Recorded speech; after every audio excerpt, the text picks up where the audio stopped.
Los adolescentes son difíciles de tratar.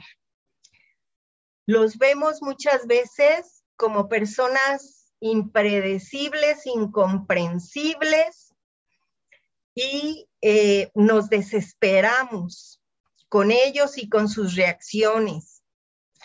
De tal manera que esa desesperación nos lleva a estados de irritabilidad y eso complica la interacción con el adolescente. Es relativamente fácil reconocer que el adolescente está viviendo una serie de cambios en su vida.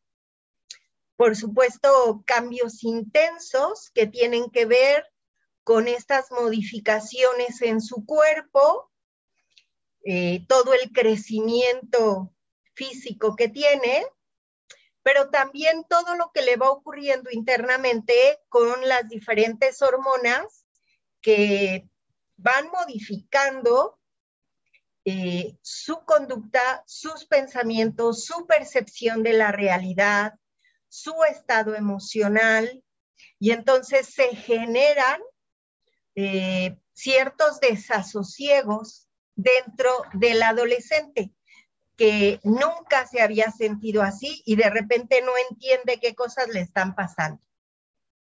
A estas alturas hay ya muchísima investigación en relación a todos estos procesos hormonales y cómo estos influyen tanto en la configuración del cerebro como en nuestras reacciones, en nuestras actitudes y en nuestras respuestas a situaciones tanto externas como internas. Una doctora que se ha dedicado a investigar todo esto durante prácticamente 40 años es la doctora Luan Brizendine. Ella dice que la testosterona y la vasopresina son hormonas que alteran la percepción de la realidad en el adolescente.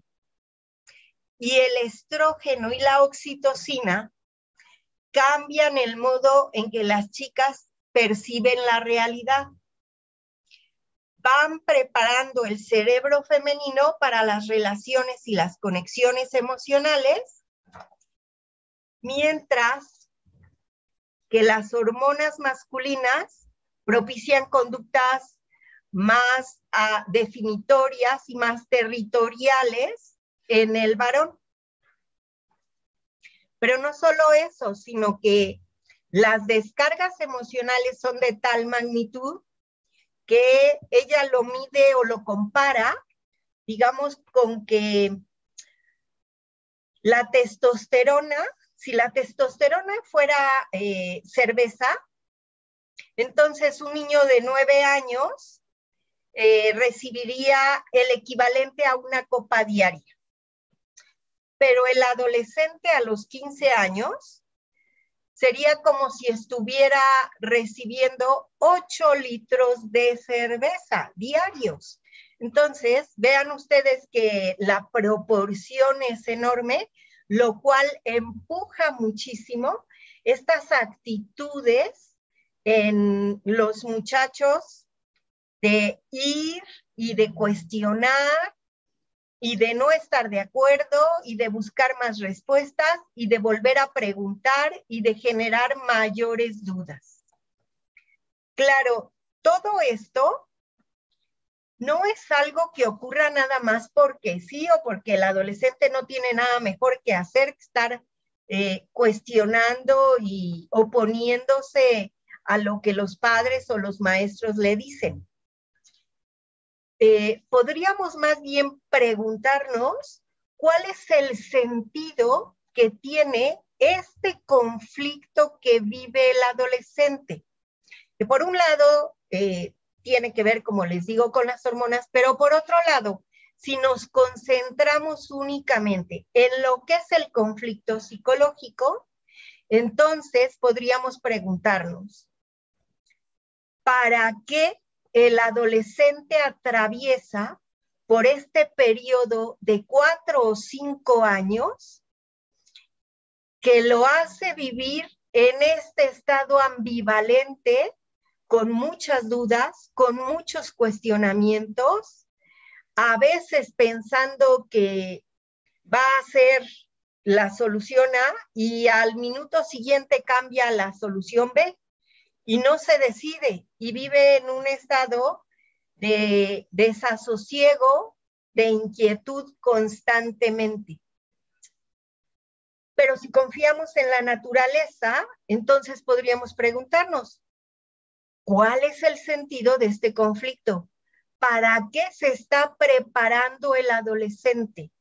Porque la adolescencia es una parte del proceso de desarrollo de todo ser humano.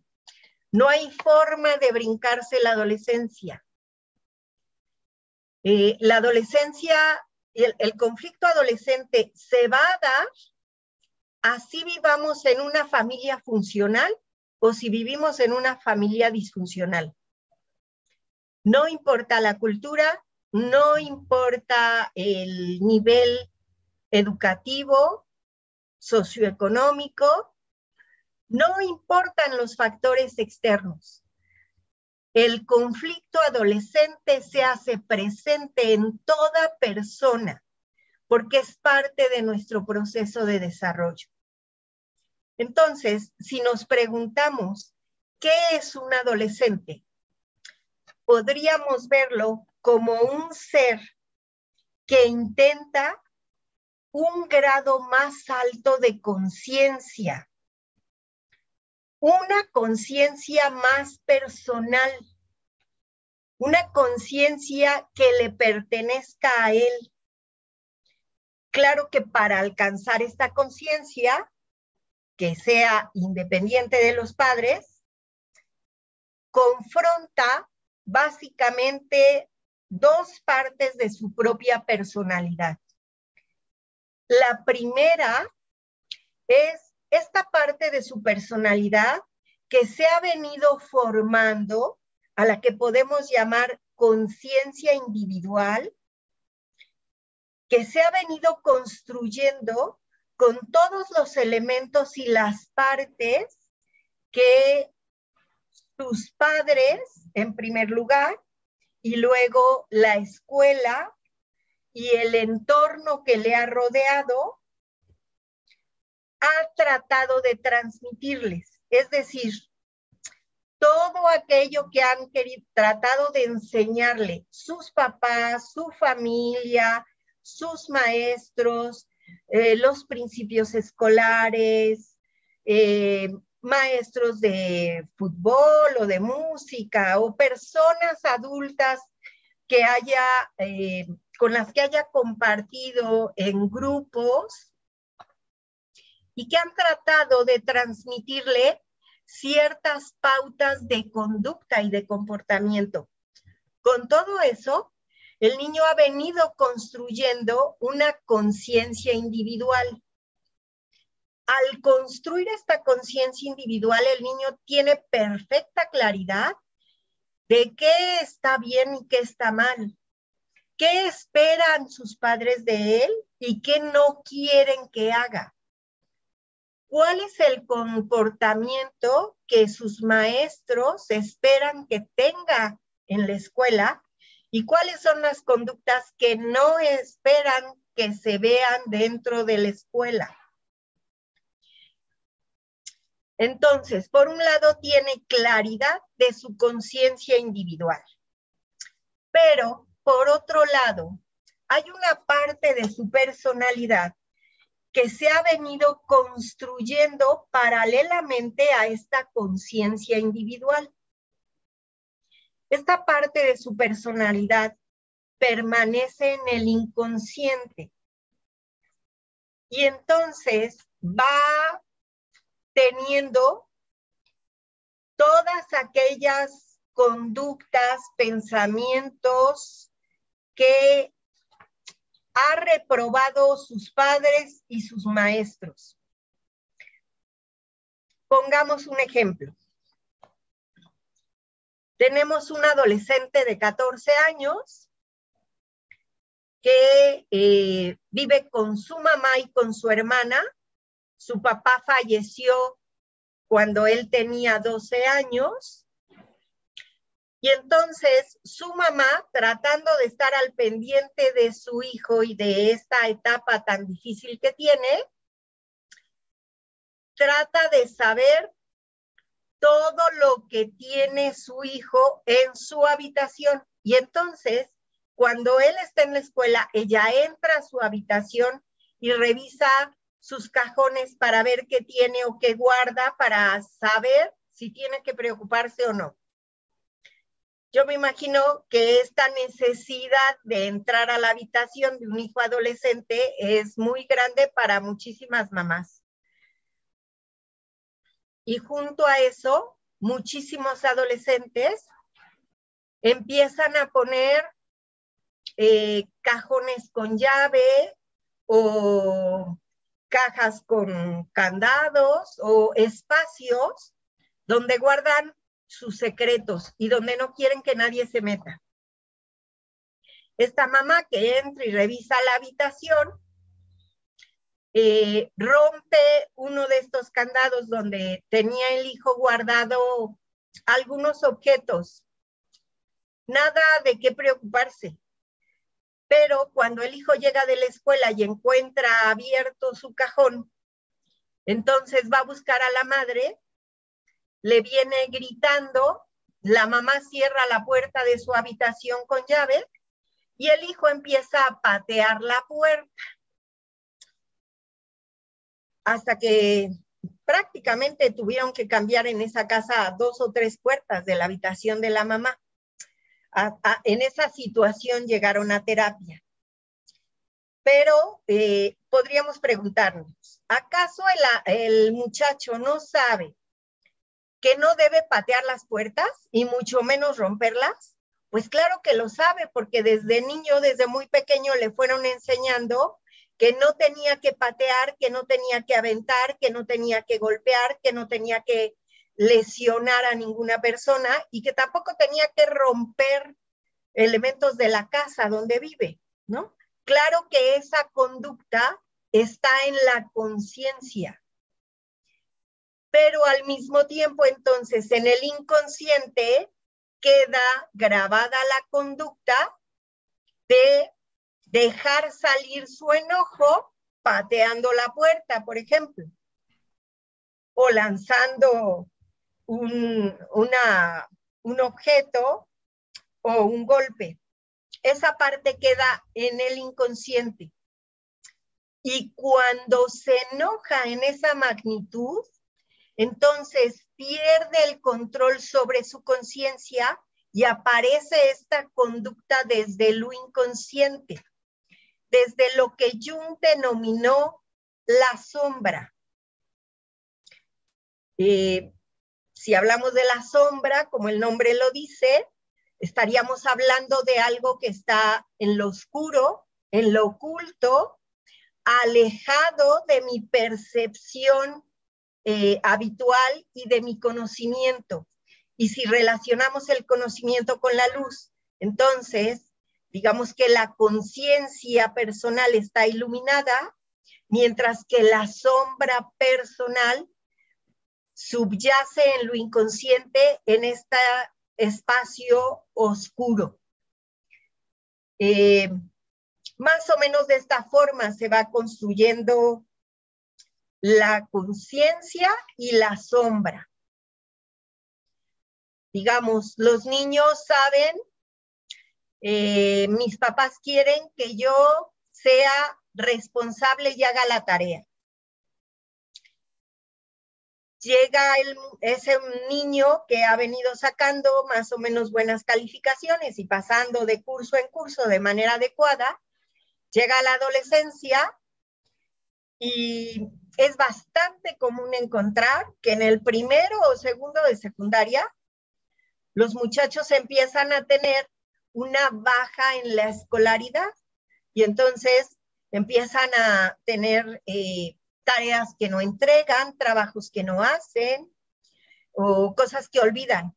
Eso no se debe a que de repente dejó de ser inteligente o de repente ya no sabe bien de qué se trata la matemática o las ciencias naturales.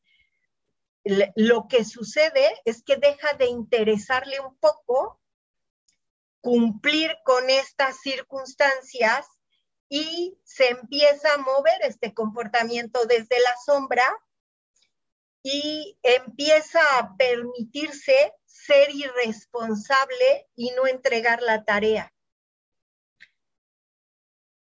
Este es el principal conflicto que vive todo adolescente. Su conciencia personal le dice cuáles son las cosas que tiene que hacer y su sombra personal le dice algo así como, bueno, pero si hoy no haces la tarea no pasa nada. Y entonces hoy no lo hace, pero al día siguiente le dice lo mismo y termina la semana sin hacer la tarea. Claro que todos estos hábitos, conductas o comportamientos que forman parte de su conciencia, los ha ido aprendiendo de sus padres y de las personas adultas que le han rodeado. Por lo tanto, están apoyados en un marco que no le pertenece a él mismo, es un marco ajeno, es un marco de referencia ajeno a él, le pertenece a otra persona. Y entonces son criterios que muchas veces empieza a cuestionarse y empieza a dudar de que sean tan válidos o tan adecuados para él. En medio de estas dos cosas está, digamos, padeciendo el adolescente.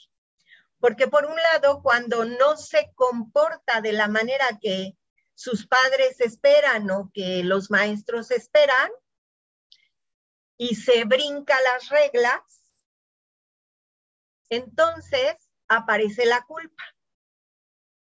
Y también se siente mal y se siente inquieto. Entonces, hace algo que implica desapegarse del marco de referencia que le dieron los adultos y entonces siente que puede hacer algo que venga más de él, de quien él es. Pero para hacer eso, entonces tiene que romper las reglas que le pusieron los adultos y de allí pasa a la culpa que siente. Entonces, muchas veces lo que ocurre con el adolescente es que si se mueve para la derecha, se siente mal.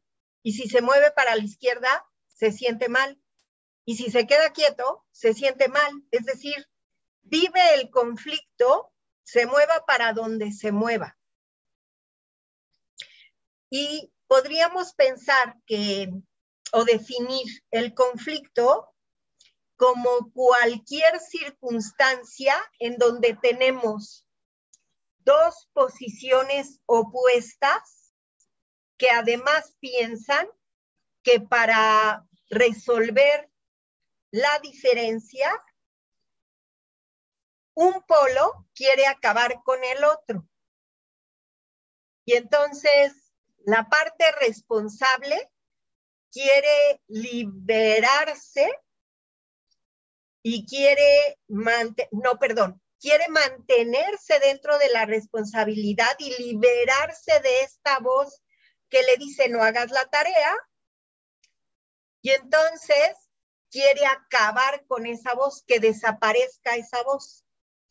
Pero esa voz no desaparece, sino que en la medida que queremos acabar con ella, pues muchas veces toma más fuerza. Y entonces viene más este deseo de mejor jugar que hacer la tarea. Y en esa medida, estas dos partes chocan. Lo responsable quiere acabar con lo irresponsable y lo irresponsable quiere acabar con lo responsable, lo cual se convierte en un desasosiego interno y en una tensión interna Y en ese momento aparece su papá y le dice todas las bondades de ser responsable y todas las dificultades de ser irresponsable. Y entonces el adolescente proyecta en el padre la parte de la responsabilidad y actúa la parte de la irresponsabilidad. Y entonces coloca fuera el conflicto interno que tiene. Y empieza a discutir con el padre. De esa manera, pues se puede ir afectando la relación entre ambos. Esa discusión que el adolescente tiene con el padre es reflejo de la discusión que el adolescente tiene internamente consigo mismo. Ahora imagínense que el padre empiece a enojarse en esta discusión con el hijo y termine tratando también de acabar con todas las ideas y con todos los argumentos que el hijo le da sobre su libertad y hacer lo que él quiera y lo que él le gusta, y aunque sea irresponsable y que no importa y que tiene tiempo y que tiene toda la vida. En la medida que el padre no ha resuelto su propio conflicto adolescente, esta circunstancia con su hijo se va a ver muy complicada. Porque entonces también en el padre se está activando un conflicto interno y también lo está colocando en la relación con el hijo. Esto puede desatar pues muchísimas cargas emocionales. Enojo, culpa, frustración, inquietud, desasosiego, y empieza a lesionarse la relación que a lo mejor era muy buena cuando el hijo era niño con el padre o con la madre, ¿no? La experiencia nos dice que el conflicto siempre está presente en todo adolescente. No hay manera de que este conflicto no exista. Podría ocurrir que el adolescente no exprese o no manifieste afuera el conflicto interno que tiene. Y entonces puede parecerle a los padres que este adolescente pues es magnífico porque no presenta, no da problemas, ¿no? Yo sería de la idea de preocuparme más de un adolescente que no manifiesta externamente el conflicto interno que tiene, que de sentirme muy tranquila con que este hijo adolescente no da problemas, porque el conflicto necesita también tener alguna manifestación afuera que nos ayude a enfrentarlo, a vivirlo para tratar de resolverlo. Todos los adolescentes están utilizando sus mejores recursos internos para resolverlo, los recursos que tiene, pero muchas veces va a necesitar de la guía de los adultos para tener recursos que puedan resultar más útiles. Porque además, vean, si decimos que todas las personas hemos pasado por este conflicto adolescente y nos preguntamos, ¿para qué nos prepara este conflicto? Entonces sería relativamente fácil descubrir que este conflicto de la adolescencia es una especie de puente o de puerta que nos dará la posibilidad de abrirnos hacia el mundo de la adultez. de salir del conflicto adolescente con habilidades y recursos para resolver cualquier conflicto en la adultez, en cualquier área, familiar, laboral, de pareja, cualquier circunstancia conflictiva, podremos resolverla si hemos ensayado lo suficiente para buscarle solución a este conflicto durante los 4 o 5 años que dura la adolescencia. Entonces veamos la importancia que tiene resolver el conflicto, no solo vivirlo, sino resolverlo, encontrar una salida que nos permita descubrir un camino hacia la madurez. Todas las herramientas y los recursos que pueda ir asimilando el adolescente en este proceso le van a servir en la vida adulta, le van a permitir aprender a enfrentar y a vivir un conflicto y a darse el tiempo de pasar por el conflicto y tomar la mejor decisión. Eso quiere decir que muchas veces el adolescente que se siente completamente incómodo, inquieto y desasosegado, muchas veces lo que quiere es una solución, no está dispuesto a quedarse mucho tiempo en esa situación para ver cuál puede ser la mejor manera de resolverlo. No, lo único que quiere es la primera solución y muchas veces la primera solución que se nos ocurre no es la más adecuada. O resolverlo en base a impulsos, como sería este del adolescente que les platico. Un impulso es irle a romper la puerta a la recámara de su mamá. Pero esa no es una solución para ese conflicto. Cuando menos no es una solución que lo lleve a madurar, ¿no? Es una solución que mantiene la tensión y las dificultades en su interior. Entonces, no es fácil aprender a tomarnos el tiempo suficiente en este estado tan incómodo y de tanta tensión en medio del conflicto para encontrar la mejor solución. Pero si lo logramos, entonces estamos dando grandes pasos en el sentido de la madurez y de la adultez. Bueno, vamos a hablar de algunas características que tienen los adolescentes en la actualidad. Y vamos a la siguiente diapositiva.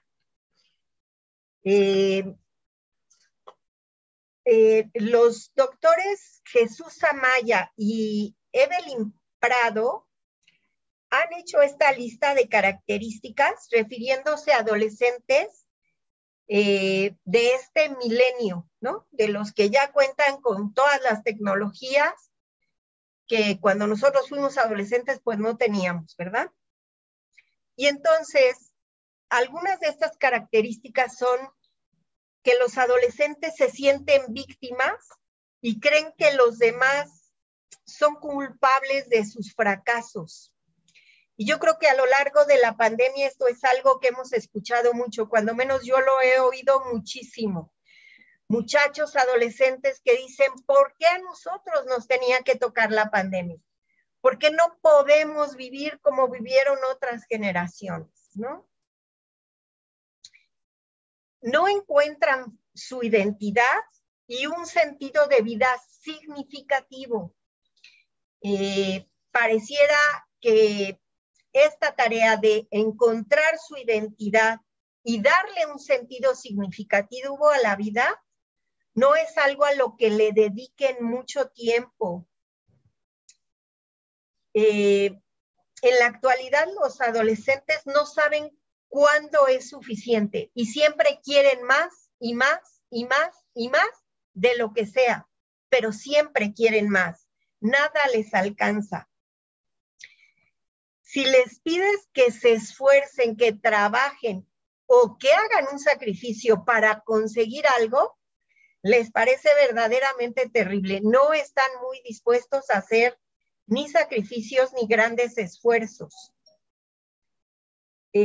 Muchas veces, algo que inician, pero que les va a tomar tiempo realizar o llevar a cabo, lo dejan a medias. ¿Por qué? Porque quieren soluciones y respuestas rápidas. No tienen este hábito de esperar, de dar tiempo. Ya no hablamos de paciencia, ¿verdad? Lo cual sería buenísimo. Pero parece que no es un valor muy cotizado en la actualidad. Confunden muchos adolescentes, o yo diría casi todos, confunden una necesidad personal con un capricho. Y entonces nos dicen que lo necesitan casi para vivir, pero en realidad de lo que nos están hablando es de caprichos. No tienen metas establecidas porque no tienen como esta visión más de futuro, sino que están casi todo el tiempo en el aquí y en el ahora, en el presente, y quieren los satisfactores en el presente, lo que hace difícil que vean una meta hacia adelante y trabajen y se esfuercen por alcanzar ese satisfactor. Muchas veces las iniciativas no les interesan mucho. Quieren que todos se los den, que les llegue a las manos y que ellos solo tengan que disfrutarlo. Y entonces esperan que los padres les resuelvan todo. Los padres o los adultos les resuelvan todo. Su prioridad es divertirse, pasarla bien y muchísimas veces lo único que quieren, que les da satisfacción, es gastar el dinero o conseguir lo que les gusta, lo que ellos esperan. Esto hace difícil interactuar con los adolescentes con estas características. Sobre todo porque para la vida adulta, pues se requiere hacer modificaciones en casi todas estas características. La vida en el mundo adulto, en el mundo real, es difícil. No nos van a dar las cosas resueltas. No nos van a dar todo lo que queremos. No vamos a tener todo lo que deseamos. Incluso vamos a tener cosas que ni se nos había ocurrido que podían sernos útiles. Pero tener esta capacidad de espera, esta tolerancia a la frustración, son elementos que los adolescentes necesitan aprender a través de vivir este conflicto. ¿Por qué? Porque a través de resolver este conflicto de la adolescencia, podríamos esperar que el adolescente tenga capacidad de espera, tolerancia a la frustración, que aprenda a ser paciente, que aprenda a esforzarse para conseguir lo que desea verdaderamente y que esté dispuesto a sacrificar algo para obtener lo que quiere. Uno podría preguntarse entonces, ¿de qué manera o qué características podrían tener los adolescentes cuando resuelven este conflicto? Es decir, ¿cómo sale el adolescente de este conflicto? Pero vean, esta pregunta podríamos hacérnoslo todos nosotros, todos los adultos que estamos aquí reunidos. Podríamos preguntarnos, ¿en realidad, con toda honestidad, yo resolví mi conflicto adolescente? ¿Y de qué manera lo resolví? Porque vean, si de veras lo resolví, entonces ¿Vivo como un adulto que confía en el mundo o desconfío de todo y de todos? ¿Desarrollé una capacidad para desear y disfrutar de las relaciones interpersonales? ¿O más bien busco aislarme y no estar en contacto con las personas? ¿Desarrollé la capacidad de nutrir y profundizar las relaciones con los demás? ¿O trato de evitar todo tipo de contacto con las personas?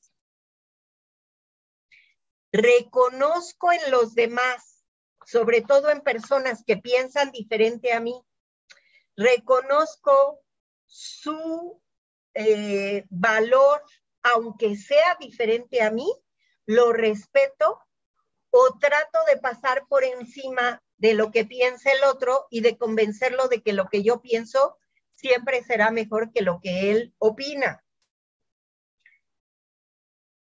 Desarrollé la capacidad de respetar a los demás, de respetar las reglas, de respetar las instituciones, o paso por encima de todo.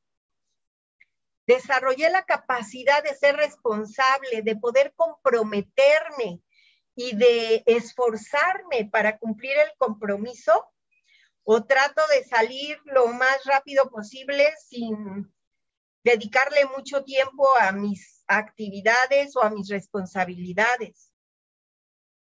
¿Soy influenciable y me dejo llevar por lo que me dicen? ¿O confío en mi juicio crítico? ¿Confío en mi propia percepción y me guío por mis propios valores? ¿Soy realista y objetivo? ¿O tengo una imagen de mí demasiado engrandecida o muy empequeñecida? Si yo logré resolver el conflicto adolescente, entonces tengo los recursos para enfrentar la vida adulta. Pero si no lo he logrado, entonces vivo constantemente en este estado de incertidumbre, de no saber ni para dónde voy y de a ratos esperar que me resuelvan las cosas para no pasar por esos estados de indecisión. Vean, es como si los niños vivieran en un mundo donde los padres son figuras engrandecidas por el niño, pero los padres le resuelven todo. Yo creo que muy pocos niños podrían estar en la escuela y estar preocupados porque no saben si van a tener comida en su casa o no. Los niños más bien están tranquilos en la escuela y saben que en su casa van a tener todo lo que necesitan sin ningún problema. Entonces, los niños tienen esta idea de que sus padres saben cómo darles lo que necesitan. Pero también los niños, sobre todo los más pequeñitos, piensan que sus papás tienen razón en lo que les dicen y en lo que hacen. Y entonces construyen esta conciencia a través de engrandecer estas figuras de los padres. Cuando llega la adolescencia, entonces los adolescentes empiezan a preguntarse, ¿de veras mi papá tiene razón?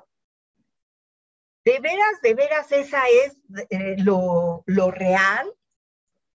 Empieza a haber otras formas, otras familias, otras maneras de enfrentar circunstancias similares y empieza a encontrar razones para pensar que sus papás no tienen toda la razón que él pensaba que tendrían.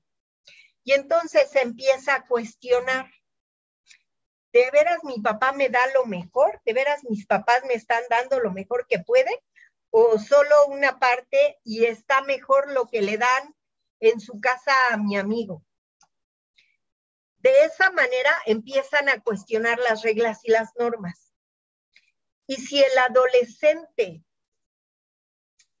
empieza a tener conductas y a romper las reglas y los padres no se enteran, entonces el adolescente se arriesga de manera muy, muy peligrosa. Vi una jovencita adolescente que a los 15 años se salía de su casa en la madrugada, pero además tenía la llave para salir caminando por la puerta mientras sus papás estaban en la casa y los papás no se daban cuenta de que salía. Además vivía en un área donde había una reja con un policía a la entrada de la colonia, ¿no? Y entonces aún así ella se salía y nadie se enteraba de que ella regresaba a su casa a las 4 o 5 de la mañana.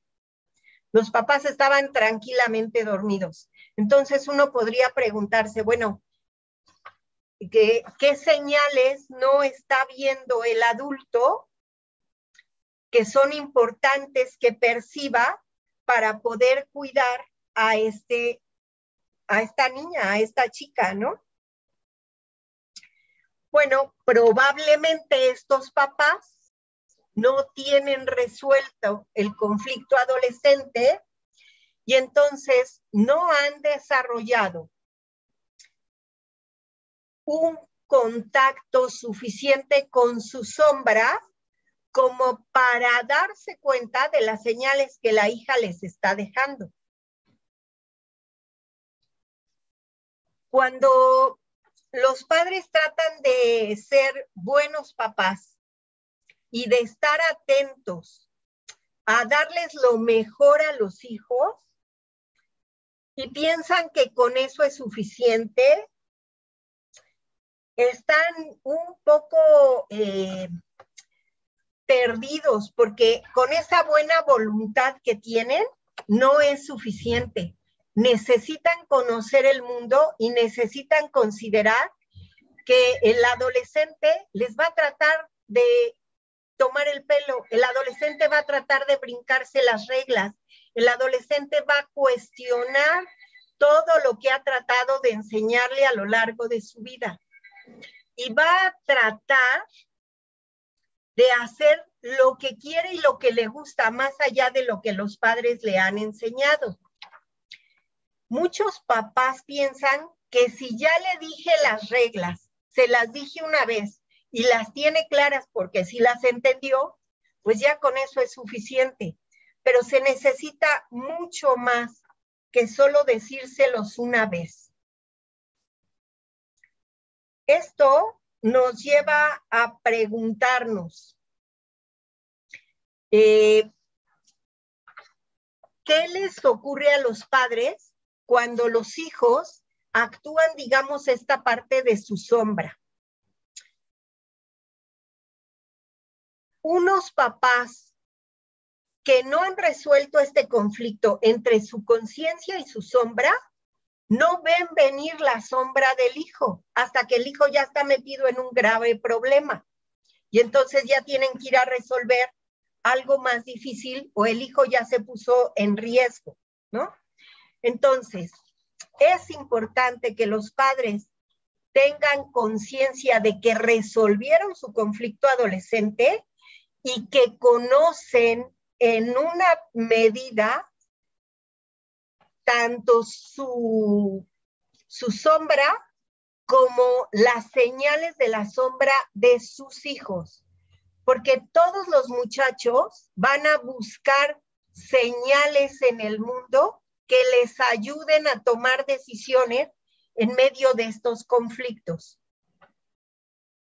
Vean, para que esta niña se haya salido de su casa en la madrugada y además por la puerta con la llave y sin que nadie le diga nada, quiere decir que pasó por un estado de estarse preguntando ¿cómo le hago para salir? Por supuesto había pedido permiso, ya le habían dicho que no. Entonces ella está rompiendo las reglas, pero además tiene como una fuerza interna que la lleva a esperar que los papás se duerman y después salirse de la casa. Quiere decir que tiene tonalidades como de malicia para saber de qué manera se brinca las reglas de los padres. Esa es parte de su sombra. Y los papás de esta niña estaban tranquilamente dormidos y pensando que su hijita estaba acostada en su cama, pero no solo eso, ella se quejaba de que sus papás la trataban como si todavía fuera niña. Entonces, sus papás no estaban trabajando con un adolescente, sino estaban pensando que su hija todavía era niña. Eso quiere decir que los padres estaban como evadiendo un poco lo que es su responsabilidad. Vamos a hacernos otra pregunta. ¿Cuáles son las posibles salidas de este conflicto? ¿Cómo se supera el conflicto adolescente? Ya sabemos que el conflicto es una confrontación entre dos tendencias opuestas y excluyentes. Cada tendencia cree que para resolver el conflicto tiene que acabar con el opuesto. Y entonces, una manera de resolver el conflicto es, digamos, que gane la parte de la responsabilidad y que ignore o mande a lo inconsciente la parte de la irresponsabilidad. Otra salida es que gane la parte de la irresponsabilidad y se deshaga de la parte responsable.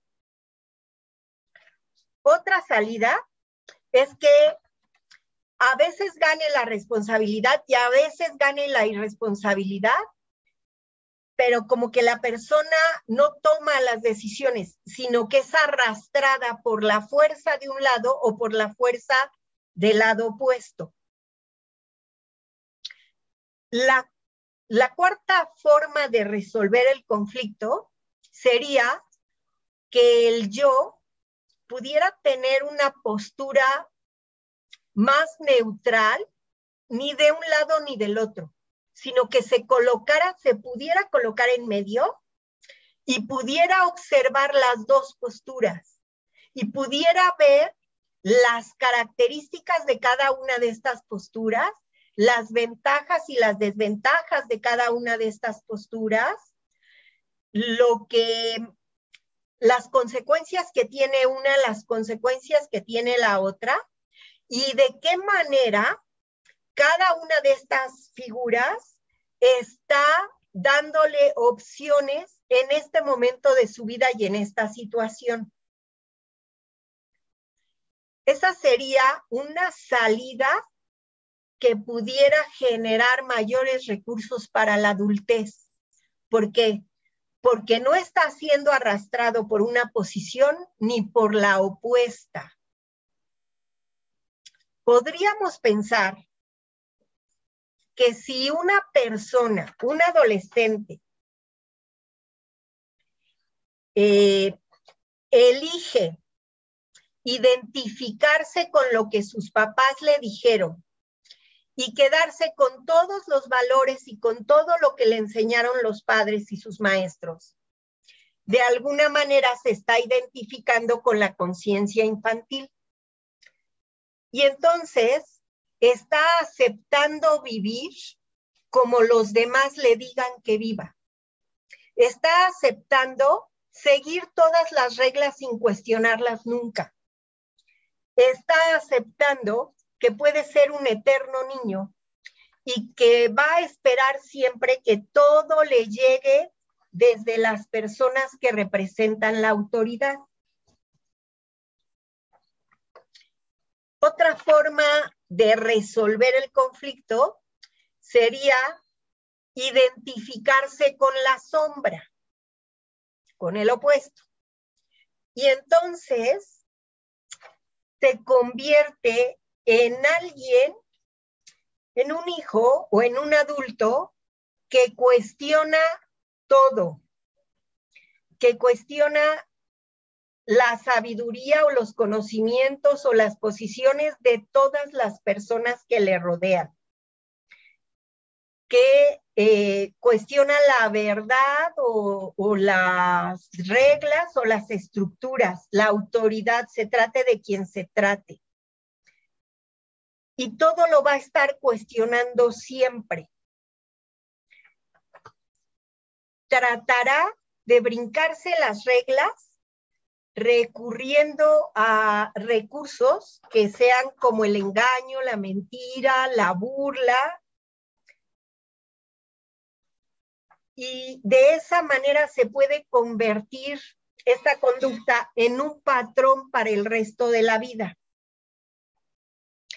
Y entonces se convierte en una persona que vive al margen de las reglas y de las leyes o fuera de ellas, lo cual implica pues un riesgo potencial, vivir como en estado de peligro todo el tiempo, porque está viviendo fuera de los parámetros de los que la sociedad marca que necesitamos respetar para vivir en armonía con todos los demás.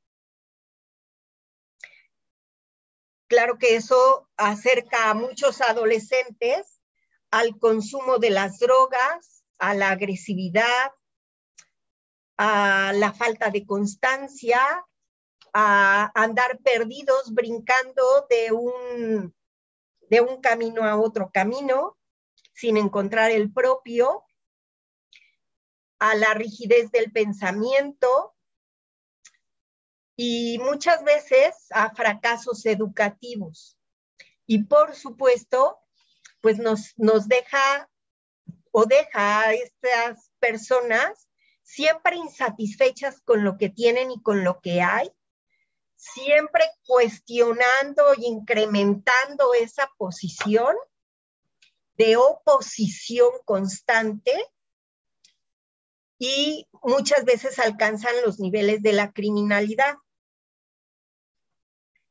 Otra forma de solución sería que el adolescente permanece con el conflicto sin resolver. Y entonces, cuando se brinca las reglas, se siente culpable. Y entonces trata de volver nuevamente a las reglas y de acomodarse por ese camino. Pero el camino no le satisface y entonces vuelve a cuestionar y a brincarse las reglas. Y vive como brincando de un lado al otro, pero sin encontrar satisfacción en él mismo, porque cuestiona todo el orden y todo lo que le indiquen, todo lo que le digan, todo lo que le pidan que haga.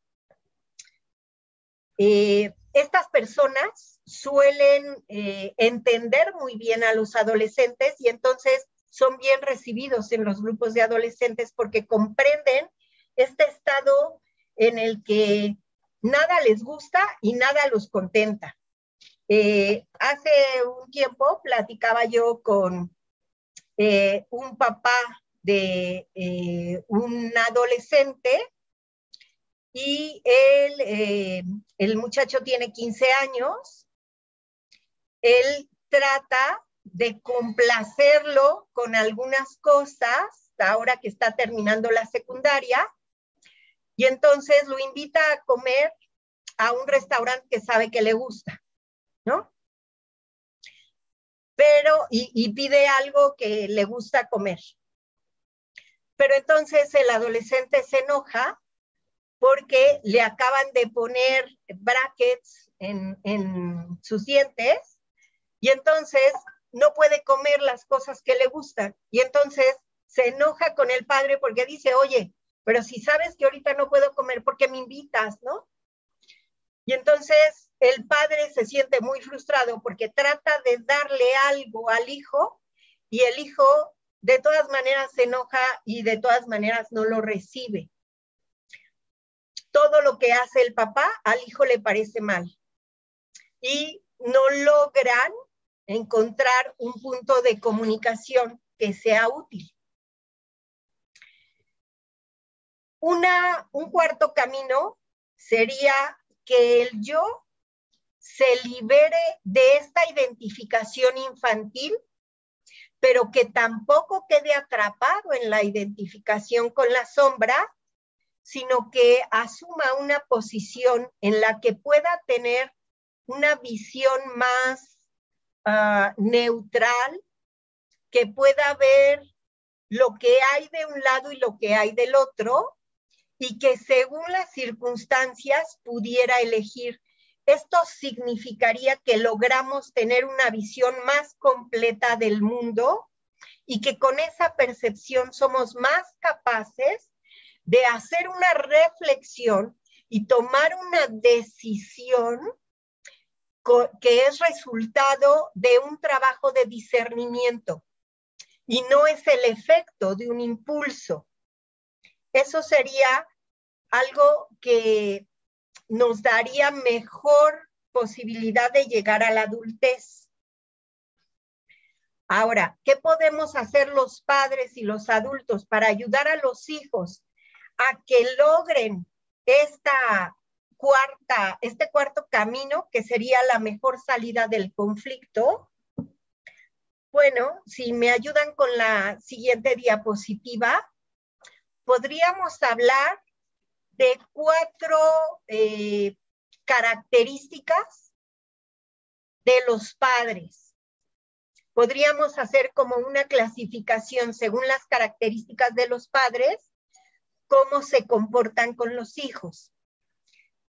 Tenemos en primer lugar lo que podríamos llamar padres dictatoriales. Los padres dictatoriales son exigentes, controladores, rígidos, fríos, distantes, esperan absoluta obediencia de sus hijos sin que les discutan nada y sin que haya ninguna posibilidad de diálogo. Es decir, su palabra es ley. Tenemos también un tipo de padres que podemos llamar permisivos, que son padres que no les piden prácticamente nada a los hijos, no les hacen demandas, no les hacen exigencias, no les piden esfuerzos, sino que les permiten como que se muevan como quieran y tienen pocos límites y controles. Y los hijos no encuentran un camino de señales, sino pueden hacer todo lo que quieran y se mueven libremente por el mundo. Un tercer grupo de padres sería lo que podremos llamar padres con autoridad, que son firmes, son claros, los límites, las reglas están establecidas de manera clara y consistente. No cambian, sino que se mantienen. Y junto a eso, le brindan a los hijos apoyo afectivo y efectivo. Tratan de dialogar, de razonar con ellos, tratan de escucharlos. Les dan explicaciones, pero también escuchan las explicaciones de sus hijos. No se aburren de lo que los muchachos tratan de decir o de explicar. Fomentan la independencia de sus hijos, pero están presentes, están allí. Y tenemos lo que podremos llamar padres que no se involucran, es decir, padres que se sienten tan agobiados con la tarea de guiar y acompañar a sus hijos que prefieren como dejarlo en manos de ellos, ¿no? No muestran mucho interés por los hijos, no muestran afecto, ni hay un apego emocional total hacia ellos. y muchas veces consideran que lo único que necesitan hacer es darles a los hijos los elementos económicos que fueran importantes para ellos, ¿no? Pero se conforman con ser proveedores de lo que necesitan los hijos, pero no están presentes y mucho menos están al tanto de lo que a los hijos les está ocurriendo. Entonces, viendo estas 4 posibilidades de ejercer la paternidad, primero en esta clasificación a lo mejor podemos irnos ubicando. Lo más probable es que la mayoría de los padres puedan encontrar que a veces son dictatoriales, a veces son permisivos, a veces mantienen una postura de autoridad, o que a veces quieren salir corriendo y no se involucran y se quieren ir a vivir a otra casa. Probablemente todos hemos sentido o hemos vivido o hemos experimentado estas 4 posturas. Pero sí podríamos tratar de descubrir cuál es la postura más constante en mí. Y eso podría llevarnos a hacer una reflexión con toda honestidad, tratando de profundizar en de veras observar qué es lo que habitualmente yo hago y de qué manera puedo estar más atenta a mí para tratar de convertirme en un padre con autoridad.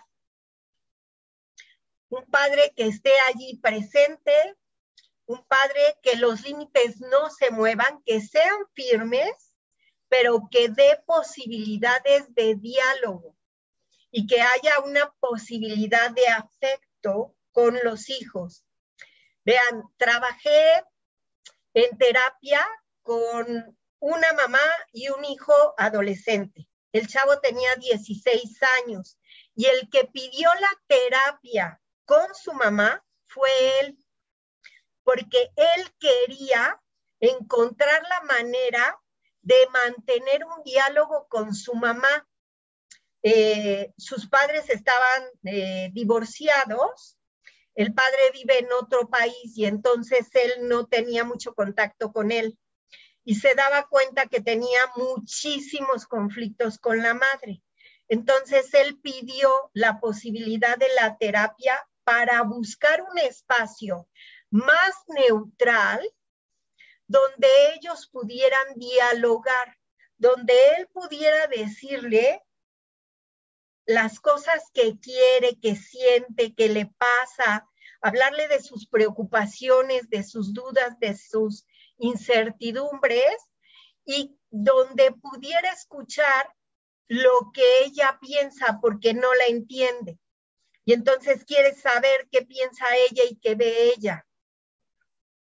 Fue muy difícil para la madre este proceso de la terapia, pero finalmente, trabajando y esforzándose los dos, encontraron una manera de comunicarse y de poderse decir lo que necesitaban decirse sin que las emociones los rebasaran y acabaran como a gritos y sombrerazos constantemente.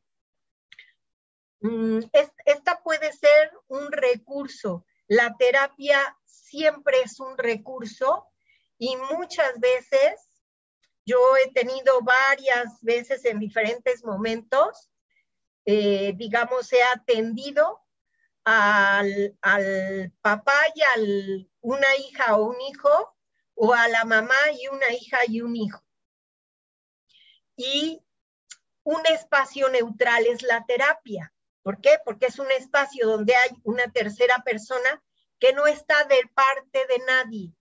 Y entonces la terapia puede convertirse en ese lugar donde podemos ir aprendiendo a ocupar esa visión más neutral, donde pueda escuchar lo que dice una parte y donde puede escuchar lo que dice la otra parte, sin exaltarse de tal manera que deja de oírlo, porque muchas veces eso es lo que ocurre. Los padres dejan de oír a sus hijos adolescentes porque están exaltados emocionalmente. Y los hijos adolescentes con el conflicto que tienen, por supuesto que no les escuchan. Están tan exaltados también con todo lo que ocurre en su interior que dejan de oír y entonces no tienen la posibilidad de alcanzar este nivel de neutralidad para poder discernir entre los dos polos que están formando parte del conflicto. Los dos polos pueden ser en cualquier conflicto y en cualquier circunstancia humana y podemos distinguirlos. Empezar por distinguir cuáles son los dos polos, me parece que sería el primer paso. Y luego tratar de tomar distancia de estos polos para poder observarlos, para poder ver sus características, para poder captarlos, ver pros y contras, y a partir de eso y de la circunstancia que tenemos, poder tomar una posición que sea resultado de un proceso de discernimiento, de autoobservación y de reflexión. Esto me parece a mí que sería una buena solución para este conflicto, pero desde luego no me parece el camino más fácil, ¿eh? Me parece un camino que requiere de mucho esfuerzo y de mucho trabajo y dedicación, pero me parece que es el mejor camino para empujar a los adolescentes a resolver el conflicto que están viviendo, para acompañarlos y para enseñarles a resolver este conflicto. Una de las principales funciones que los padres tenemos con nuestros hijos es la de ayudarles a encontrar un sistema que les ayude y les permita elegir sus metas, tomar decisiones, resolver problemas. Eso es muy importante, que tengamos conciencia de que necesitamos acompañarlos a resolver este tipo de cosas en la vida. Lo cual, pues yo creo que es un arte, no está fácil. Y no hay una receta única. Se requieren de mucha habilidad para ir descubriendo en el camino lo mejor que podemos hacer. Claro que algo que es importante es que yo como adulto tenga, si no completamente resuelto este conflicto de la adolescencia, lo más resuelto posible. ¿Por qué? Porque vean, trabajé también con una pareja con un hijo adolescente. El hijo se salía por la ventana de la casa cuando lo castigaban y se iba a jugar con los amigos. En un mes reprobó 13 materias de las 15 que llevaba. Le pusieron un castigo, el castigo se lo brincó lo más que pudo y el siguiente mes, pues no solo reprobó 13, sino reprobó las 15 materias que llevaba. Me parece que se requiere muchísima habilidad para reprobar todas y no pasar ninguna de las materias. Y este muchacho lo hizo como una forma de protesta hacia los padres, ¿no? Como una forma de decirles, pues no me muevo de mi posición y de mi postura. Y parte de lo que ocurría en la circunstancia que vivía esta familia es que de alguna manera el padre, que no había resuelto su conflicto adolescente, por un lado admiraba al hijo y le daba gusto que el hijo se opusiera tanto. ¿Por qué? Porque él no había logrado oponerse tanto y seguía atascado en este conflicto, a veces siguiendo todas las reglas y tratando de ser un niño bien portado a los 47 años que tenía. Pero entonces le gustaba ver al hijo rompiendo reglas. Claro, de una manera inconsciente. No era muy consciente de este gusto que él tenía. Le gustaba ver que su hijo no se quedaba tratando de ser un niño bueno. Pero esta posición que él tenía, que implicaba el conflicto entre llamarle la atención al hijo y ponerle castigos o ponerle consecuencias a sus conductas, al mismo tiempo que admiraba sus conductas, pues le mandaba al hijo un doble mensaje, el doble mensaje que estaba viviendo el padre en su propio conflicto. Y entonces ninguno de los dos lograba avanzar en ese proceso y encontrar una salida. Eso quiere decir que de veras se vuelve muy importante que trabajemos con nosotros mismos y que encontremos la manera de enseñarles a los hijos a solucionar los problemas, todos los conflictos que se generen de estas divisiones. Y pues podríamos hablar que todos son todos. Muchas veces los padres piensan que el hijo tiene este conflicto tan agravado por la escuela en la que está, por los amigos que tiene, porque se junta mucho con un primo que es verdaderamente mala persona. Y entonces intentan soluciones que están en el exterior y los mandan a una escuela internos o los mandan a otro lugar o los dejan con castigos que duran meses o los mandan a terapia, pero ellos no trabajan con ellos mismos. Y entonces están aplicando soluciones externas que no van a ayudar del todo a resolver el conflicto que está en el interior. Si yo veo que no puedo ayudarle más a mi hijo adolescente, entonces lo siguiente que tendría yo que preguntarme es, ¿qué me está pasando a mí que no estoy logrando ayudarlo? Y entonces la que tiene que trabajar primero que nada soy yo o los padres, ¿no? Y entonces una posibilidad es que nosotros trabajemos con nosotros mismos o que se tome una opción de una terapia donde estén el padre, la madre y el hijo, o donde estén por lo menos el papá y el hijo. Porque en esta etapa del camino es muy importante la figura del padre. El padre es quien le enseña a los hijos a vivir en el mundo exterior, a respetar las reglas del mundo exterior y a encontrar soluciones a cualquier circunstancia que hay en el camino. Con una visión más amplia.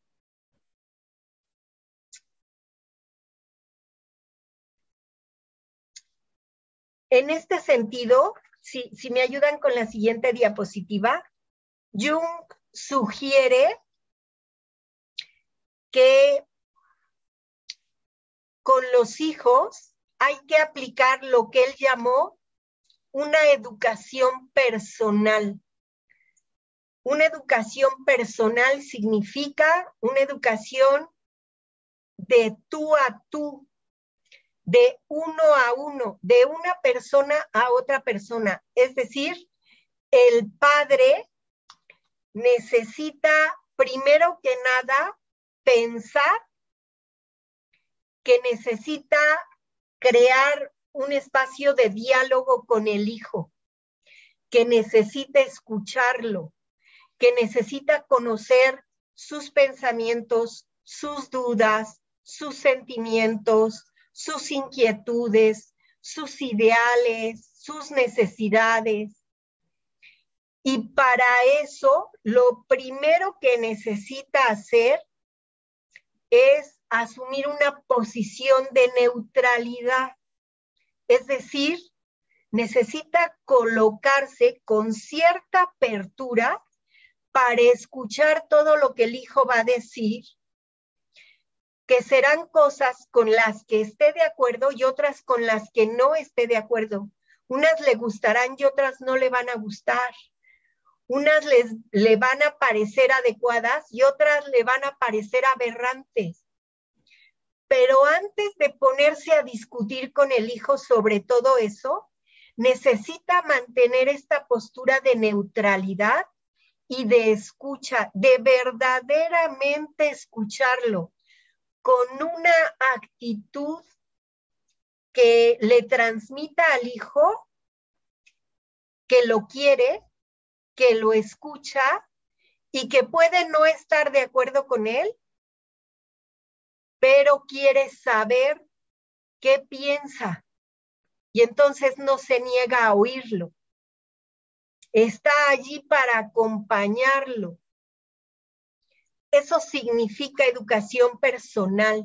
Voy a estar contigo, te voy a escuchar y voy a estar dispuesto a escuchar todas las cosas que se le ocurren a tu sombra, que pueden ser pensamientos muy oscuros, pero voy a estar dispuesto a escucharlos y voy a guiarte a través de esa oscuridad.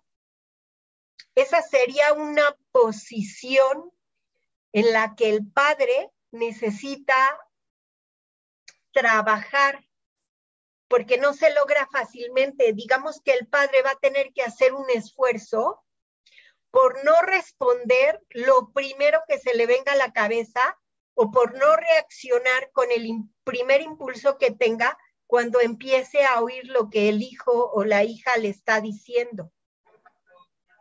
Necesita aprender a escucharlo primero. Y claro que necesita darle su opinión, pero primero necesita haber oído cómo ve su hijo el mundo y cómo ve las circunstancias y qué le está diciendo que necesita. Si no lo ha escuchado completamente, entonces el hijo va a asumir, como muchos adolescentes, una posición cerrada en donde deje de atender y deje de escuchar, o ya se sabe el discurso que el padre siempre le da, y entonces dejará de oír, no confiará en el padre para hablarle de todas sus inquietudes. El padre necesita lograr crear un vínculo con el hijo en el que el hijo confíe en el padre, no que el padre confíe en el hijo, sino que el hijo le tenga confianza al padre. ¿Para qué? Para que pueda contarle sus inquietudes, para que pueda hablarle de todas las cosas que se le ocurren y que le atraviesan por la cabeza. Para eso necesitaríamos quitar un pensamiento que está, yo creo, muy colocado en los padres, cuando menos los que yo he escuchado. La mayor parte de los padres adolescentes piensan que es un problema tener un hijo adolescente. La verdad es que eso no es un problema. Ese es un hecho. Tienen un hijo adolescente, es una realidad. Tengo un hijo adolescente, pero eso no necesariamente es un problema. Lo que significa es que tengo un hijo que tiene un conflicto interior y entonces tengo que acompañar a ese hijo a través de ese conflicto interior con toda la oscuridad que rodea ese conflicto para irle enseñando paso a paso de qué manera podemos irnos colocando en un punto neutral, escuchando a un lado, escuchando al otro y dando espacio a que cada parte se exprese. Tengo que acompañarlo para enseñarle a desarrollar habilidades que le permitan aprender a hacer un diálogo interno parecido al diálogo que podría haber entre un padre y un hijo. Claro que lo más probable es que el hijo adolescente le haga cualquier cantidad de cuestionamientos y críticas a la conducta y a la postura que tiene el padre. Y entonces el padre tiene que estar dispuesto a oír todo lo que su hijo piensa de él, sin enfurecer en ese momento y empezarle a hacer reclamaciones por lo que le está diciendo. Tiene que mantener la postura neutral. ¿Por qué? Porque eso que le diga a su hijo de lo que ve en él, también podría ser un material útil para el padre para poder dedicarse a trabajar con él y tratar de ver esas cosas que ve el hijo en él, de dónde vienen y de qué manera él tiene que trabajar consigo mismo. En ese sentido, tendríamos que hablar entonces de cuáles son las características que podemos encontrar en un adulto maduro que ha resuelto el conflicto adolescente. Les doy algunas características.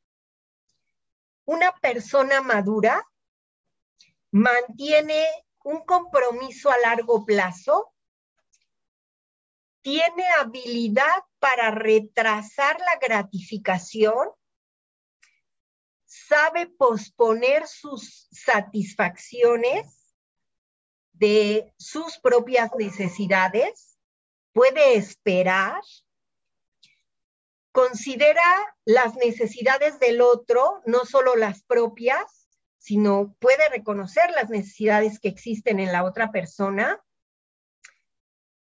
y se mantiene en una actividad aunque no le guste o no le parezca divertido o le parezca hasta desagradable.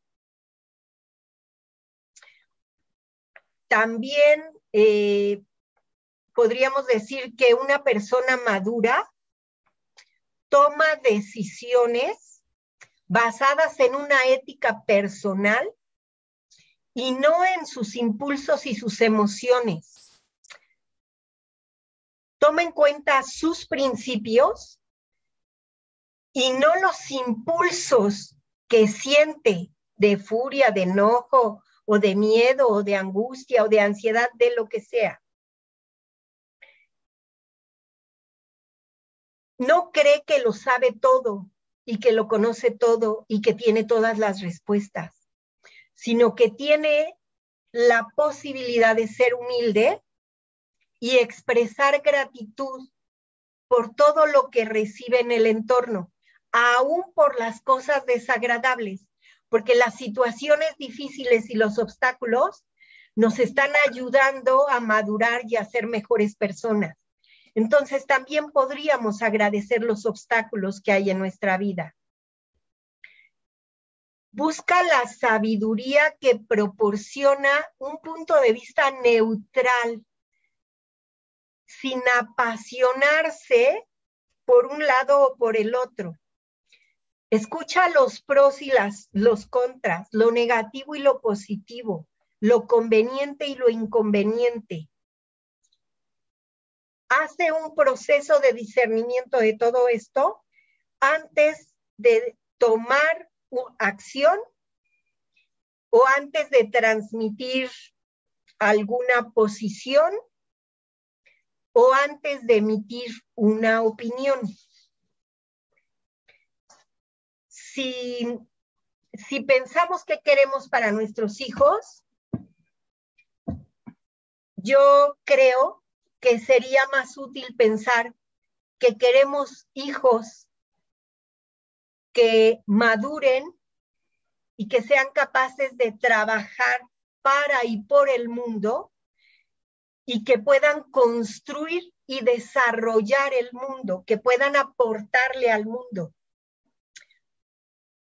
No tanto que logremos que sean muy felices o que logremos que sean exitosos, considerando el éxito cualquier cosa, ¿no? El dinero o el prestigio o la autoridad, no, un puesto, no. Sería más importante que impulsemos a nuestros hijos a ser maduros. Trabajaba yo con una persona adulta de 40 y tantos años que se da cuenta que por enojarse y actuar impulsivamente, corrió de su casa a su mujer y la esposa se fue junto con los hijos, y en ese estado de soledad, él estuvo reflexionando y pensando que mientras más actúa de manera impulsiva, más posibilidades hay de que pierda lo que más ama, que es a su mujer y su familia. Entonces, podemos ver lo importante y lo trascendente que es acompañar a los muchachos a que logren resolver este conflicto, alcanzando un grado de madurez, es decir, atravesando ese puente que implica desarrollar recursos y habilidades para enfrentar cualquier conflicto, el que sea. Tenemos que desarrollar esas habilidades para poder vivir de manera más adulta en el mundo. Bien, hasta aquí, pues todo esto que quería yo compartirles, de lo que veo que es importante para acompañar el proceso de los adolescentes. Vamos a pasar a una parte de preguntas del público. Muchísimas gracias, maestra Berta.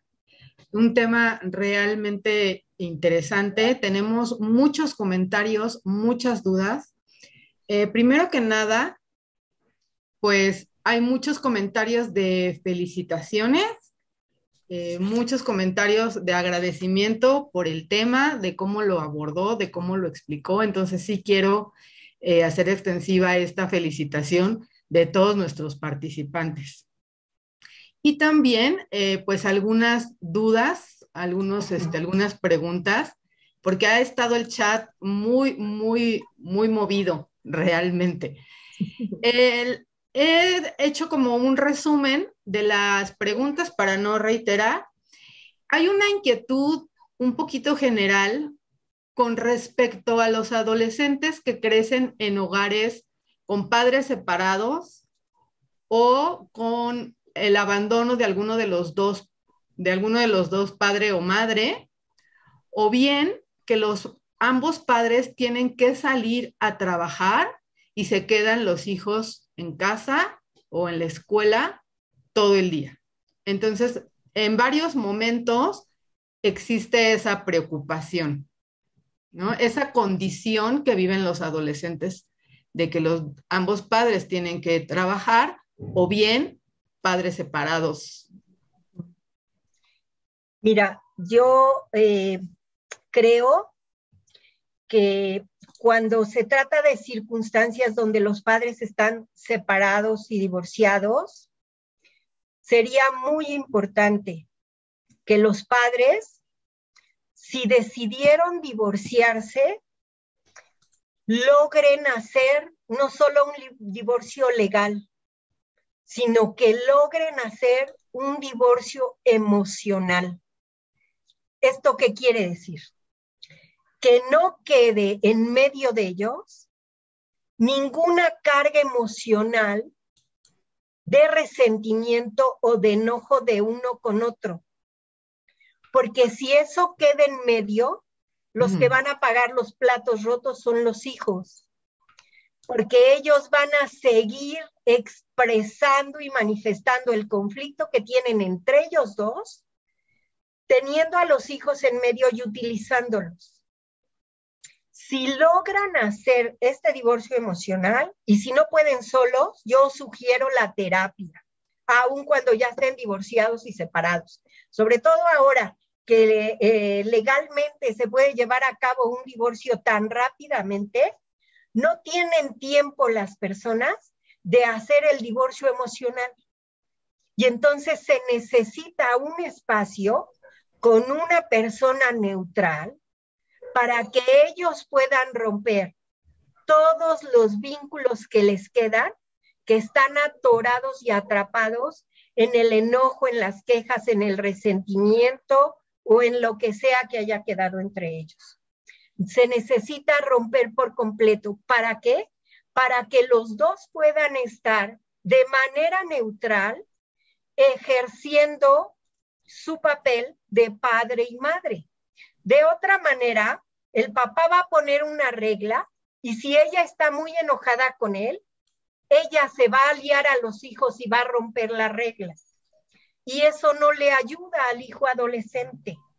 Entonces, lo primero que yo pensaría en estos casos es que hay que estar seguros de que hicimos un divorcio emocional. Ya sé, lo siguiente que me dicen es que el otro no quiere venir a la terapia. Bueno, entonces trabajo yo. Si el otro no quiere cooperar, trabajo yo. Y yo puedo romper mis lazos de tal manera que yo pueda estar neutral. Para un conflicto y como para un partido de tenis, se necesitan dos, uno de cada lado de la cancha. Si no hay uno del otro lado de la cancha, no hay manera de que exista eso. Y en la medida que las mamás no descalifiquen las medidas que toman los padres o la manera en la que el padre se acerca y interactúa y dialoga con el hijo, en esa medida ayudamos mucho las mamás, porque los hijos necesitan crear ese vínculo con el padre. ¿Qué es lo que pasa? La relación entre los hijos y la madre es una relación que está hecha desde el vientre materno. ¿Por qué? Porque nacemos ligados a la madre. El vínculo está hecho, no tiene que trabajarse, no tenemos que construirlo, no tenemos que inventarlo. En cambio, la relación con el padre es una relación más abstracta, más mental. Y entonces es una relación que tenemos que trabajar el padre y los hijos. Y la madre ayuda mucho si se quita de en medio en lugar de estar tratando de decirle al padre de qué manera le tiene que hablar a su hijito, o tratando de quejarse con el hijo y tratando de hacer una alianza con el hijo. Eso no le sirve al hijo, no le ayudamos a nuestros hijos. Si de veras los amamos, vamos a dar el espacio para que el padre pueda construir ese vínculo con los hijos y los hijos puedan construir ese vínculo con el padre. Eso puede ser algo que ayude. Ahora, si los dos están trabajando y lo que perciben es que están dejándolos solos mucho tiempo, entonces se vuelve mucho más importante que haya una presencia en la relación, en el vínculo. ¿Para qué? Para que los hijos puedan confiar en el padre y puedan ir y platicarle sus inquietudes, lo que se les ocurrió cuando ellos no estaban, o lo que hicieron cuando ellos no estaban. Eso se vuelve mucho más importante. Espero darles respuesta a estas inquietudes. Sí, muchas gracias, maestra. Pues de aquí se deriva otra preocupación y otro cuestionamiento, es cómo manejar o cómo evitar esta conducta que hacen los adolescentes, que cuando la mamá les dice que no, se van con el papá, y cuando el papá les dice que no, se van con la mamá, ¿no? Y eso es muy frecuente y se deriva justamente pues de una separación entre los padres, ¿no? Entonces, sí. ¿Cómo manejar estos chantajes o no sé, esta conducta, ¿no? En los adolescentes. A ver, miren, los niños y los adolescentes no son tontos, son personas en formación, pero bien que se dan cuenta de las debilidades de sus padres. Un adulto podría, para conocer más su sombra, preguntarle a su hijo cómo ve su sombra y les aseguro que se las describen, porque los hijos conocen las debilidades de los padres. Eso es algo inevitable. Eso es algo de lo que los padres necesitamos tener conciencia y no ser ingenuos. Los hijos nos conocen. Yo le pregunto a un niño de 3 o 4 años, oye, ¿quién tiene la última palabra en tu casa? Y el niño sabe si su mamá, su papá o alguno de sus hermanos. Sabe perfectamente bien quién toma las decisiones en esa familia, por muy chiquito que sea. Entonces, lo primero que necesitamos es reconocer que yo puedo estar muy enojada con este hombre o él puede estar muy enojado con esta mujer. Pero lo que los une a los dos en este momento es el interés por el desarrollo y la educación de sus hijos. Y entonces, por amor a sus hijos, tendríamos que ser capaces de dejar a un lado nuestro orgullo, de dejar a un lado nuestra necesidad de ganarle al otro. Y entonces trabajar juntos para beneficio de los hijos. Es muy difícil de hacer porque, pues evidentemente, si estamos en una situación así, quiere decir que nos comportamos un poco como adolescentes, o un mucho, ¿verdad? Habrá que ver cada caso en su circunstancia. Sí. Pero quiere decir que tenemos que trabajar con nosotros, que tengo que convertirme en adulto para poder ser mejor padre y mejor madre. Mejor persona, mejor adulto, mejor ciudadano mexicano y del mundo. Sí, claro. Muchas gracias, maestra, por esta respuesta. Tenemos en nuestra audiencia muchos papás y mamás, pero también académicos que se dedican a la orientación con los adolescentes, trabajan directamente con los adolescentes. Y también tenemos una gran audiencia que son policías, tal vez, ¿no? Entonces, ¿qué mensaje podríamos darles a ellos con respecto a los adolescentes que desafían la autoridad? La autoridad de un docente, la autoridad de un directivo o la autoridad de un policía, ¿no? Sí. En la escuela, pues podemos hacer como una extensión, ¿no? Nos ayuda mucho a entender todo lo que nos ha comentado de lo que pasa en las familias para poder atender a los chicos en orientación y poderlos guiar, ¿no? Pero ¿qué pasa en la sociedad? ¿Qué pasa en las calles con los adolescentes que constantemente están tratando de romper reglas, ¿no? ¿Qué nos puede comentar al respecto, maestra? Mira, respecto a los docentes, pues el papel es muy parecido al de autoridad paterna, ¿no?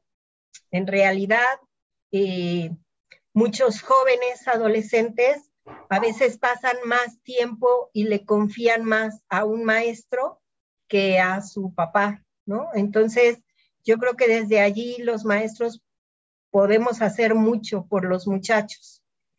Claro que volvemos al mismo punto. Mira, ya sabemos que el adolescente va a retar la autoridad. Tiene una parte que viene desde su inconsciente, digamos, una energía que viene desde su parte inconsciente y que sale con la necesidad de romper la regla y muchas veces de provocar a la autoridad. Y entonces, allí lo más importante es que el adulto que está delante de este adolescente no caiga en la provocación. Si cae en la provocación, lo más probable es que ese conflicto se convierta en una discusión de adolescentes, porque ya se metió al juego del muchacho, ¿no? Entonces, lo más importante es no caer en la provocación, ¿no? Pero para no caer en la provocación, pues también necesito sentir que en mi interior hay la posibilidad de que yo sea neutral, de reconocer que todo lo que está diciendo, argumentando o la actitud que tiene es una provocación. y que yo puedo verlo y distinguirlo. Y que yo estoy colocada en una visión más amplia y que puedo dar una respuesta diferente a esa provocación y no seguirle su juego, sino aplicar la regla, ¿no?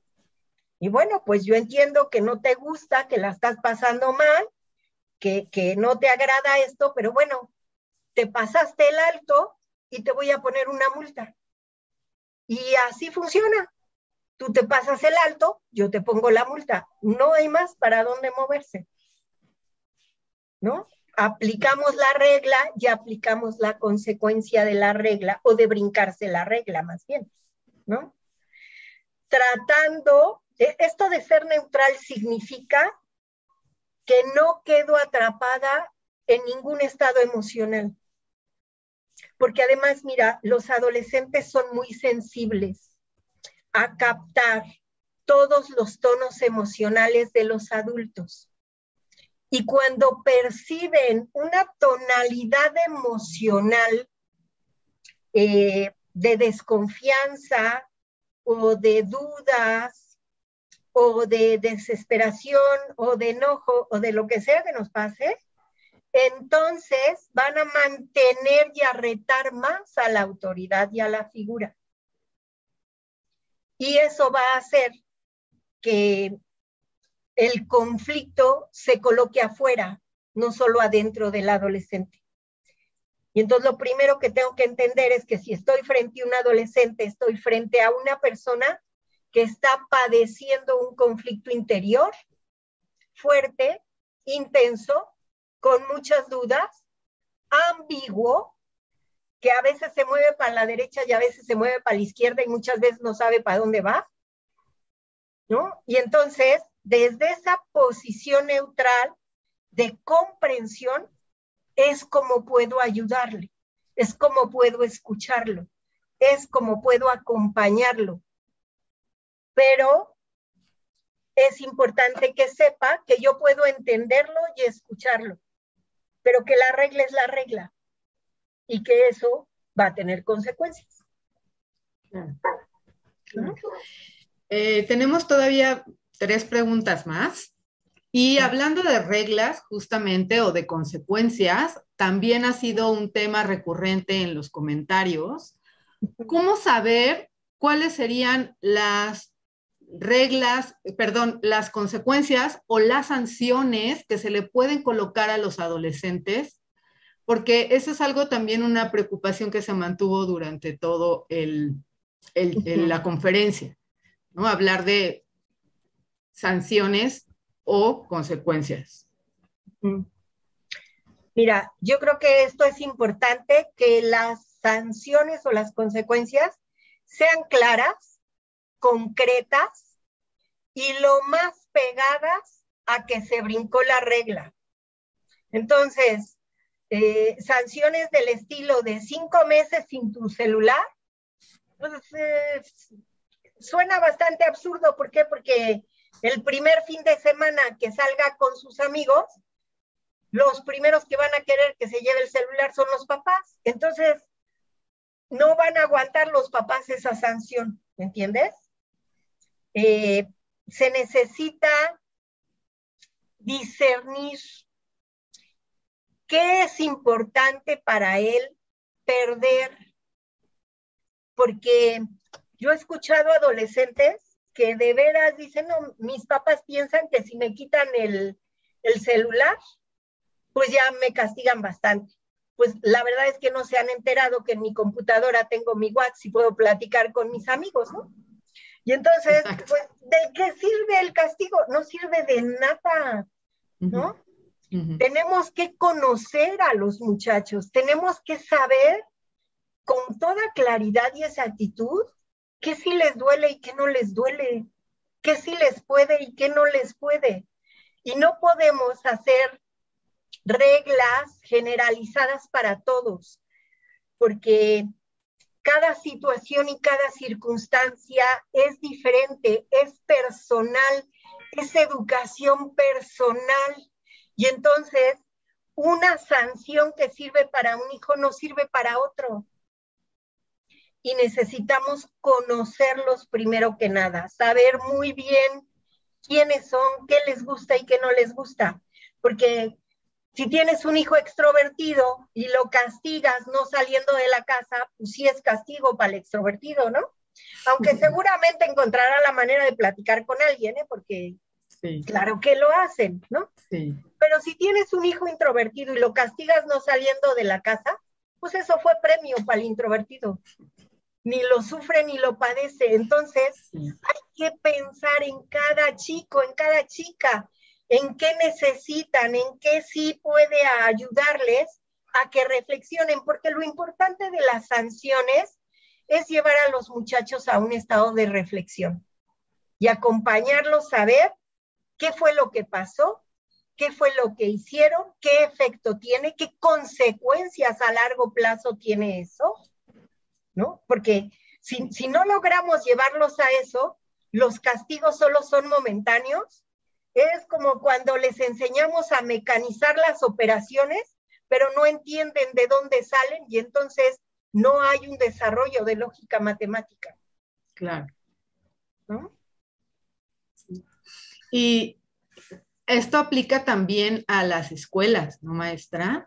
Porque muchas veces les ponen una consecuencia o una sanción de que se van suspendidos a su casa y en realidad a veces resulta premio. Sí, claro. Entonces sí, también aplica para cuidar estas consecuencias o sanciones sí, hacia los adolescentes. Sí, sí, desde luego. Okay. Vamos con otra pregunta. ¿Qué pasa con la formación de un adolescente cuando es madre soltera la responsable de su educación?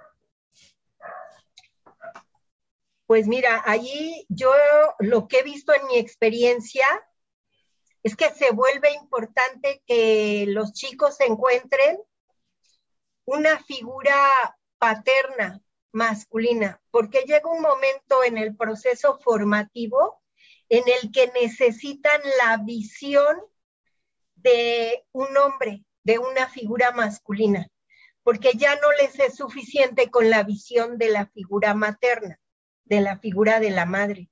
Y entonces, si no hay alguien en el entorno que haga esta función, los muchachos lo van a ir a buscar.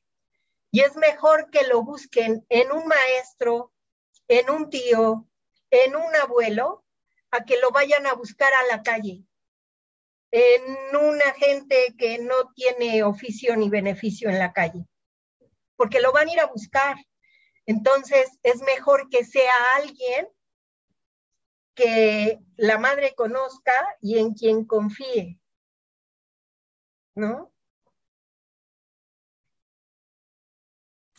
Gracias, maestra, por la respuesta. Tenemos una última pregunta. ¿Qué pasa cuando la imagen paternal se va debilitando y los conflictos se acrecientan? Por supuesto, empieza a existir una anarquía de los hijos. Sí, bueno, sí, cuando hay una anarquía de los hijos tenemos muchos problemas, ¿eh? Porque pues en las casas los adultos tendrían que ser las figuras de autoridad, ¿no? Y yo sí creo que en la actualidad, pues quizá hemos tenido generaciones de padres muy permisivos y entonces los hijos hacen ahora sí que lo que quieren, ¿no? Sí es importante que los padres tengan la autoridad y que los hijos vean que